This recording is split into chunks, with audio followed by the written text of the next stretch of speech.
ទាំងអស់គ្នាមកសាកធ្វើស៊ុបពងទាខ្ចប់សាច់ជ្រូកញ៉ាំមកឃើញសាមញ្ញចឹងណាប៉ុន្តែឆ្ងាញ់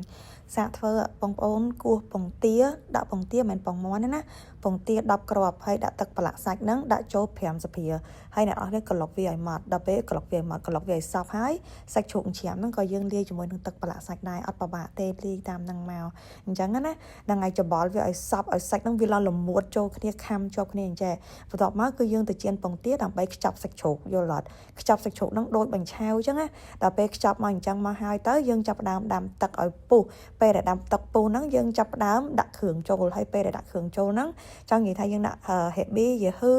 ដាក់គ្រឿងញ៉ាំមកអានេះគេអត់ញ៉ាំដិតទេណាគេញ៉ាំបែបស្រាលៗស៊ុបហ្នឹងណាញ៉ាំបែបស្រាលៗនេះបន្តមកអាពងទាដែលយើងខ្ចប់សាច់ជ្រូកហើយមិញហ្នឹងយើងចាប់ផ្ដើមដាក់ចូលក្នុងទឹកស៊ុបហ្នឹងមកហើយដាក់ស្លឹកខ្ទឹមហ្នឹងដែលហាន់ធំៗមកអញ្ចឹងណាឆ្ងាញ់អ្នកនរគ្នាឆ្ងាញ់មែនសាហើយទឹកប្រឡាក់សាច់ហ្នឹងប្រើបានគ្រប់ហ្មង